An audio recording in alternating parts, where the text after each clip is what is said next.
കുറഞ്ഞ ചെലവിൽ അത്യാധുനിക ആരോഗ്യ പരിരക്ഷ. MCS hospital. We take care of your health.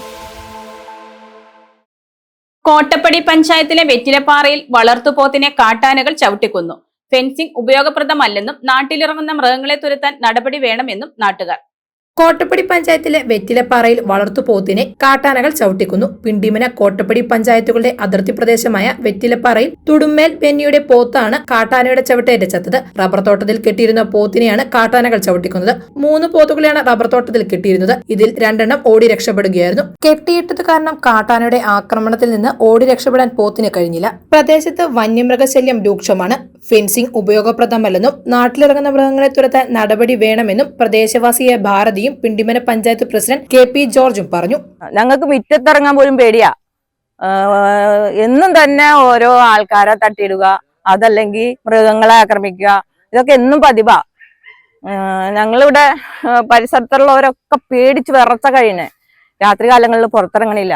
ബെന്നിച്ചേട്ടൻ തന്നെ പുള്ളിയുടെ ഉപജീവന മാർഗമാണ് പോത്തുകള്. അതിങ്ങനെ ഓരോന്നിനെ കളഞ്ഞു കഴിഞ്ഞാൽ പിന്നെ ഞങ്ങൾ എങ്ങനെ ജീവിക്കും? ഞങ്ങള് ആഗ്രഹിക്കണ ഇതിന്റെ തടസ്സം എന്ന് വെച്ചിട്ടുണ്ടെങ്കിൽ ഫെൻസിങ്ങിനേക്കാളും നല്ലത് ഭൂമിയിലേക്ക് ഇറങ്ങണ, ജനവാസയോഗ്യമായ സ്ഥലത്തേക്ക് ഇറങ്ങണ മൃഗങ്ങളെ അവിടെ വെച്ച് ഷൂട്ട് ചെയ്ത് അവസാനിപ്പിക്കുക. അങ്ങനെ മാത്രമേ ഇതിനൊരു പരിഹാരം ഉണ്ടാക്കാൻ പറ്റുള്ളൂ. ഫെൻസിങ് ഇട്ടിട്ട് അതൊക്കെ ചവിട്ടി പൊളിച്ചെളിഞ്ഞു. ഇതേ ആ കാണുന്ന ഉടമസ്ഥന്റെ സ്ഥലത്ത് 10,000 വോൾട്ടിന്റെ ഫെൻസിങ് ഇട്ടേക്കണേ. അത് മരങ്ങളൊന്നുമില്ല. അത് എങ്ങനെയോ അതുങ്ങൾ ചവിട്ടി പൊളിച്ച് അകത്ത് കിടന്ന് പൈനാപ്പിളാണ് കൃഷി. ആ പൈനാപ്പിളിന്റെ കടയടക്കം പിഴുത് റോഡിലേക്ക് എറിഞ്ഞിട്ടേക്ക് പറഞ്ഞു. ഒരുപാട് സ്ഥലങ്ങൾ നശിപ്പിച്ചിട്ടുണ്ട്. പഞ്ചായത്തുകളിൽ വന്യമൃഗശല്യം രൂക്ഷമായിട്ട് ഞങ്ങൾ കാട്ടാന, കാട്ടുപന്നിയുടെ ശല്യം മൂലം ഇന്നിപ്പോൾ ഇങ്ങനെ ഒരു സംഭവം ഉണ്ടായി.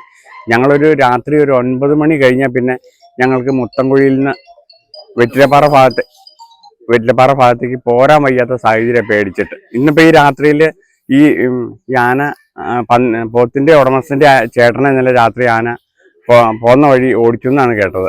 പുള്ളി ഇപ്പം സ്ഥലത്തില്ല. അപ്പം ഒരു ബൈക്ക് യാത്ര അല്ലെങ്കിൽ ഒരു ചെറിയ വാഹനത്തെ പോരാൻ വയ്യാത്ത അവസ്ഥയാണ് ഈ നാട്ടിൽ. അത് നമ്മളിതെല്ലാം ബന്ധപ്പെട്ട ഫോറസ്റ്റുകാരെ സമയാസമയങ്ങളിൽ അറിയിക്കുന്നുണ്ട്. അവര് ഫെൻസിങ്ങിന്റെ പണി ഉടനെ ചെയ്യാം എന്നും പറഞ്ഞ് ഇപ്പൊ ആദ്യമായിട്ടതെല്ലാം കളഞ്ഞു. ആദ്യമായിട്ട് ഫെൻസിങ് കളഞ്ഞു. ഇപ്പൊ രണ്ടാമത് അത് പുനഃസ്ഥാപിക്കാന്ന് പറഞ്ഞിട്ടുണ്ട്. ഇപ്പോഴും ഫോറസ്റ്റുകാർ അത് തന്നെയാണ് പറഞ്ഞത്. പക്ഷെ ഇതിനൊരു ശാശ്വതമായ പരിഹാരം എന്ന് പറഞ്ഞാൽ ഫെൻസിങ് കൊണ്ട് തന്നെ നിൽക്കില്ല. ഇപ്പൊ റെയിൽ ഫെൻസിങ് എന്ന് പറഞ്ഞൊരു ആശയം ഞാൻ റേഞ്ചറോട് പറഞ്ഞു കൊടുത്തിട്ടുണ്ട്. അത് സ്ഥാപിക്കണം. പിന്നെ ജില്ലാ പഞ്ചായത്തിലൊക്കെ അറിയിച്ചിട്ടുണ്ട്. അങ്ങനെ റെയിൽ ഫെൻസിങ് സ്ഥാപിച്ചാൽ അതിന് ഇതൊരു ശാശ്വത പരിഹാരം ആവൂ എന്ന് അറിയിച്ചിട്ടുണ്ട്.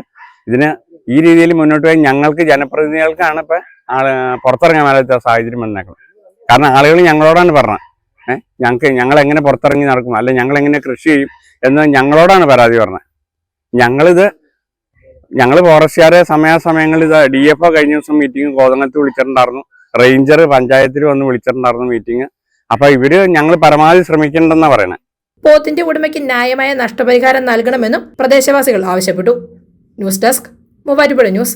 സ്വർണം വിൽക്കുവാൻ ഏറ്റവും നല്ലത് നമ്മുടെ അച്ചയൻസ് തന്നെ. കേരളത്തിലെ നമ്പർ 1 ഗോൾഡ് ബയേഴ്സ് അല്ലേ അച്ചയൻസ് ഗോൾഡ്. എപ്പോഴും അച്ചയൻസ് ഗോൾഡിൽ 1-ാം വിലയിൽ സ്വർണം വിൽക്കാം. അത് നേരാ. അച്ചയൻസ് ഗോൾഡ് ആകുമ്പോൾ വിശ്വസ്തതയുടെയും കൃത്യതയുടെയും കാര്യത്തിൽ വിശ്വസിക്കാം. വിൽക്കുന്ന സ്വർണത്തിന് കൂടിയ വില കിട്ടും. എല്ലാ ഇടപാടുകൾക്കും സമ്മാനങ്ങളും ഉണ്ട്. അച്ചയൻസ് ഗോൾഡ് 20 വർഷത്തെ പാരമ്പര്യം, 26 ഷോറൂമുകൾ. കോൾ 8590046916.